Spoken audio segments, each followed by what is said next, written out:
jeunesse, uniquement à... Oh, allez, nique le cadre. Attends, on commence ta vidéo, on commence le... Non, tu peux laisser comme ça. Voilà. Wesh la villa.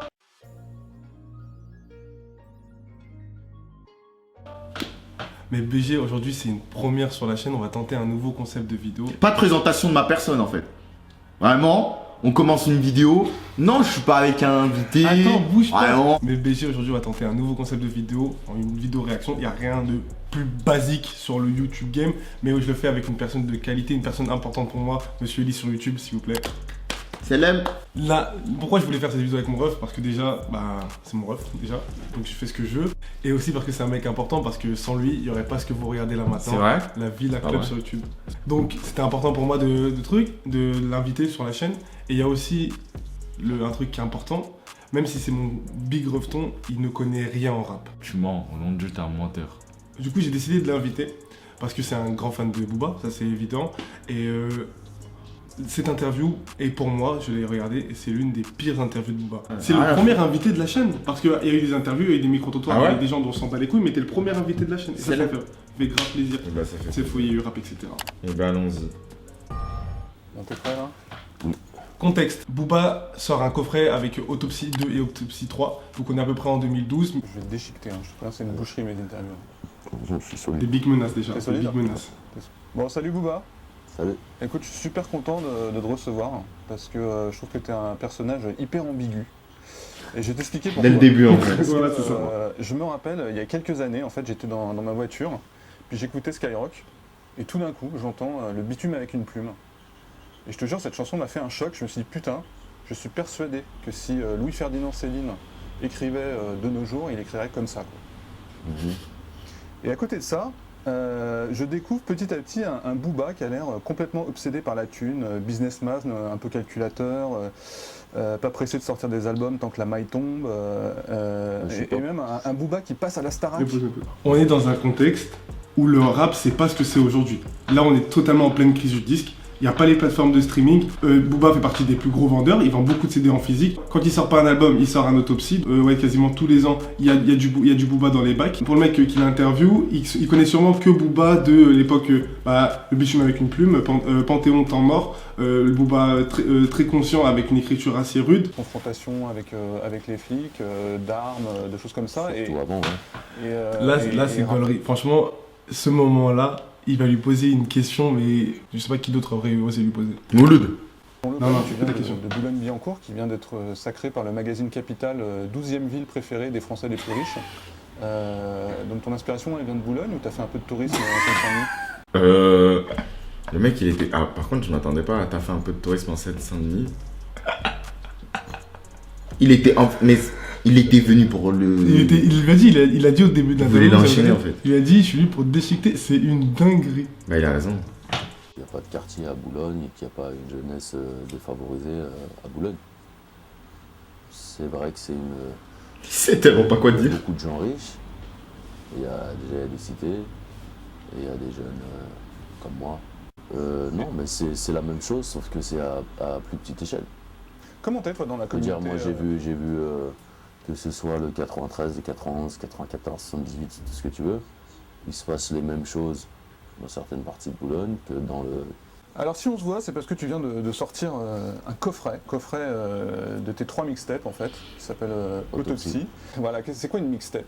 En fait, sur une mixtape, tu fais ce que tu veux. Un album, c'est clean, c'est que des morceaux inédits, bien mixés, bien masterisés, bien emballés. Est-ce que toi, avec ton recul, tu vois une différence entre des mixtapes et des albums?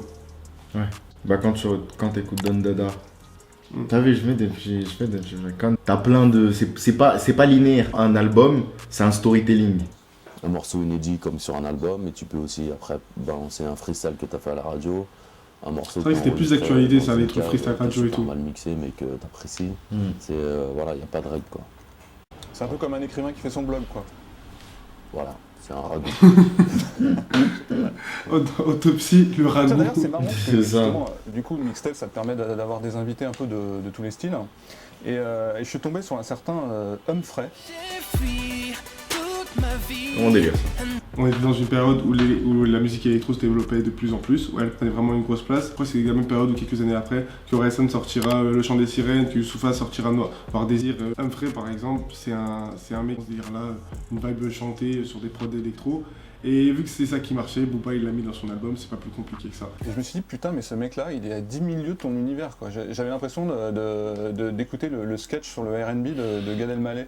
Qu'est-ce qui te plaît, par exemple, dans Humphrey, qui est quand même assez soft, limite romantique, etc. Tu vois, C'est de la musique, j'écoute pas que des trucs de barbare.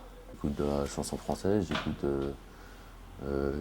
des slows, je peux écouter R. Kelly, je peux écouter... C'est pas le meilleur à citer là. Et en ce moment, c'est Pas le meilleur à citer. Et la Saoul, t'aimes? Dis-moi, Booba, Ouais. t'es quand même un méga provocateur en plus de ça. Gratuit. Oh, j'ai une grande gueule, on va dire. Ouais, on va dire. Parce que au Stade de France, t'as balancé une bouteille de Jack Daniels sur un spectateur, sachant qu'on est en pleine crise, Sur des spectateurs. et qu'une bouteille de Jack Da, Sur ça une coûte masse quand même de 30 €. spectateurs Quoi. un peu trop énervés à mon goût. Tu sais combien ça coûte une bouteille de Jack Daniels? On est en pleine crise et tout. Non. Est-ce que ça s'appelle pas du gâchis, ça? Je mets ma capote sur ma bite et sur ma Lamborghini. Parce que j'avais une Lamborghini Cabriolet. Capote.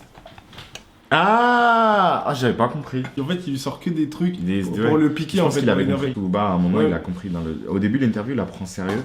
Mais à un moment, il a compris. Il sait que je suis là pour me faire vanner, t'inquiète. Il paraît que t'as fait de la prison, et alors tu sais que t'es le 3e tolard que je reçois dans les Tomcasts, hein. C'est en train de devenir Ah ouais un talk show de méga bad boy. Hein. Et le 3e tolard. Il est donc vraiment d'abord eu, sérieux à 0 Frédéric secondes. Becbédé. Ah ouais. Bon, il en a pas fait beaucoup de la tôle, mais par contre, il nous a sorti un bouquin, il a raconté ça sur 300 pages. Ah ouais, la souba, c'est ça en général. Bah ouais. Ils sont traumatisés. Il avait pris un rail de coke sur le toit d'une Mercedes. Ou d'une Porsche. chance. Ah ouais. Je sais plus exactement le marque de la voiture. Et il a fait 2 nuits en garde à vue. Ah, c'est même pas de la prison, c'est en garde à vue quoi. Ouais, c'est ça. Il a été au dépôt, je crois, sur l'île Saint-Louis, là, un truc comme ça. Ouais, ouais. C'est pas de la prison ça. Et ça lui a inspiré un bouquin, et puis mon ami Carrément. Christian Il a Odigier, pas supporté quoi. Nous en général quand on va en prison, c'est pas une surprise quoi. C'est on attend juste le jour où on va aller en prison quoi. Ouais. Donc c'est pas le même. On n'est pas dans le même état d'esprit. Mais ça m'a inspiré. Est-ce que tu as déjà frappé une fille? Non. Je peux pas ça moi. Qu'est-ce que tu penses de Joe Star? Oh, la question polémique. Ou qu'est-ce que je pense des gens qui frappent les femmes en général? Je pense que c'est des lâches et qui. Faire comme aux États-Unis, si tu lèves la main sur une fille, tu vas en prison directement. Est-ce qu'il représente quelque chose pour toi? Parce que j'ai l'impression que t'es pas vraiment dans la même famille, dans la même mouvance, etc. Est-ce début, que pour ouais, toi au c'est un début, peu ouais. un précurseur? Ouais, au début, un modèle. au début. Mais moi, ce que je leur reproche à lui, comme à Yam, tous les anciens, c'est de pas avoir. C'est soit tu lâches pas l'affaire pendant 20 ans, mais tu sers à quelque chose, quoi. Tu continues à fournir de la bonne musique, des trucs frais, machin. Sinon, arrête, quoi. Je sens qu'il y a une cassure entre l'époque IAM, NTM, Assassin, toute cette époque-là, et la période qu'il y a eu après, c'est-à-dire Booba, etc. Bah, il y a une cassure parce que c'est pas le même. Moi, je trouve que c'est pas le même délire. Cette musicalité, cette technique, ce lyricisme, si je puis dire ça comme ça. Oui, on utilise des mots un peu. Lyricisme. Un peu élevés, voilà. Hein. On élève le débat. Voilà, hein. Parce que, Plus au bout haut. d'un moment. En gros, il n'y a pas de lien direct entre avant et aujourd'hui, Ouais. parce que la continuité, c'est pas faite C'est correctement. ça. Ok, ouais. C'est à peu près ça. C'est bon. Présentateurs télé, tu les vois, ils commencent à 20 ans, ça change pas, jusqu'à leur mort, ils vont rester au même poste, tu vois, ça se renouvelle pas en France. Ouais. Donc comme c'était les pionniers, pour eux, à vie, c'est voilà, IAM, NTM, c'est eux les boss. Mais alors que non, tu vois, ils fournissent plus de musique efficace, c'est pas ça que les jeunes écoutent aujourd'hui. Mais dans les En médias, gros, comme ils Booba, connaissent il a rien, toujours eu cette gamberge ils de... les placent toujours Ouais, en haut toujours avec le meilleur, de ils pensent l'échelle, toujours quoi, qu'ils chiffres, passent à IAM toujours, ou IAM être ou plus fort. NTM. Marketing. Et moi, je supporte pas, quoi. C'est pour ça Nous, on qu'il a du de la mal à- gamberge américaine. Nous, on a du mal à se Il vit faire où, entendre, à passer a dans aimé. les médias, mais c'est nous qui faisons. C'est nous le mouvement rap aujourd'hui, tu vois. Tiens, Moi, rapidement, moi et d'autres personnes. Mais il y a un truc qu'il avait spontanément, là, pas, vas-y, qu'il avait cite-moi aujourd'hui, mais qu'il 3 avait jeunes pas pousses à avant. surveiller là, qui vont exploser dans les prochains mois. Là. Dossé, Seth Gecko, Desporuti. Là, il cite 3 artistes qui ont eu des très belles carrières. Ils Ouais. n'ont pas tout pété comme il l'a dit. En fait, il a cité 3 artistes qui, aujourd'hui, on pourrait les appeler sous-cotés. Dis-moi, Booba, qu'est-ce que tu penses des rappeurs blancs? Est-ce qu'on peut être rappeur et blanc? Et je pense notamment à Orelsan. Bien sûr, on peut être rappeur et être chinois, être blanc, être noir. Sauf que ouais, c'est juste le discours qui change, je pense. Parce C'est vrai que quand tu es noir ou arabe, tu subis, forcément, en France, partout, tu grandis dans le racisme et tout le monde subit des discriminations raciales. Donc forcément, tu as un discours, Ouais. tu grandis dans un état d'esprit. Là, il est toujours dans le même t'es discours qu'il avait dans révolté, tu te Lunatic et je pense sens qu'il l'a pas toujours intégré, aujourd'hui. Il a raison, c'est la et vérité. tout Ouais. emmerdé. Alors, finalement, je trouve que tu as pas mal de points communs avec Nicolas Sarkozy. Et je voulais savoir qu'est-ce que tu penses de lui. Comme. Je m'y attendais pas à ça. T'as beaucoup de ressemblances avec Nicolas Sarkozy. Est-ce que c'est un modèle d'ailleurs pour les jeunes des banlieues, toi qui est plus en contact que Non. moi avec les jeunes des banlieues, est-ce qu'il admire Sarkozy tu vois, qui a un dit peu le qu'on pouvait côté les quartiers Scarface, au etc. quartier, Tu vois, le mec un peu bling bling. Ouais. Parce que tu vois, Sarko, il a quand même pas mal épousé les codes du bling bling. Je crois qu'il a presque la même montre que toi, dans un style différent. Pour toi, c'est plutôt un modèle ou c'est À plutôt l'époque, l'homme à Sarkozy était abattre président. pour les jeunes? Ouais, bah. Ni l'un ni l'autre. Ce qui est intéressant, c'est que sa question, elle est vraiment gaulerie quand tu prends du recul, parce qu'à cette époque-là, c'était genre la base, dans plein de morceaux de rap, Nicolas Sarkozy en prenait plein la gueule. Ouais, un connard. Ça se trouve, cette vidéo elle a pété, donc Sarkozy, c'est Monsieur Sarkozy. Sarkozy, virement. Sarkozy, virement. C'est la fin de la vidéo. Vas-y, on a débrief. Qu'est-ce que t'en as pensé, Bon, toi? c'était intéressant, c'est entre le Booba d'avant et le Booba de maintenant, qui était beaucoup plus posé, moi je pense.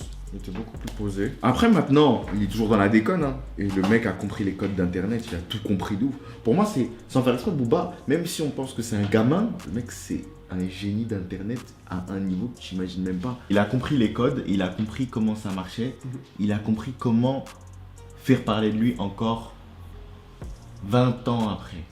Tu vois, le mec il est toujours en place, c'est pour ça. Je pense que Booba, il a toujours eu ce côté, et ça on pourra jamais lui enlever, ce côté visionnaire de, il comprend les choses qui arrivent, et au lieu d'avoir cette phase de, ah j'aime pas, je recule et tout, il va se mélanger. C'est pour ça qu'aujourd'hui on a Booba sur TikTok. Là, c'est le premier talk show du web, et Booba il est y allé parce que même s'il savait qu'il allait rencontrer des gens qui ne connaissent rien au rap, qui allaient lui poser des questions sur d'autres sujets, et on l'a vu dans ce truc, il y a 2 questions sur sa musique et le reste c'est que des questions sur son mode de vie, ses Polémique. comparaisons un peu gaulerie, etc. Ouais, la tirée à son. Un peu piquant, etc. Et bien évidemment que cette interview n'est pas la pire interview de Booba. Il n'a jamais vraiment aimé les journalistes, il n'a jamais vraiment aimé les médias et qu'il n'a jamais été très à l'aise dans cet exercice-là. Lui préfère s'exprimer en musique. À l'époque, tu n'avais pas les possibilités des réseaux sociaux qu'on a aujourd'hui pour communiquer toi-même.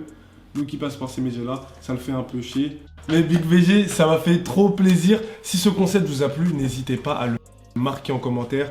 Si vous voulez revoir Ellie sur la chaîne, laissez un gros pouce bleu et écrivez en commentaire sur quel genre de contenu vous voulez qu'on réagisse ou qu'on discute. Si vous avez kiffé la vidéo, vous savez ce que vous avez à faire. Vous connaissez déjà la chanson. On se pète à la prochaine. Like, abonnement, Villa Club. Pau.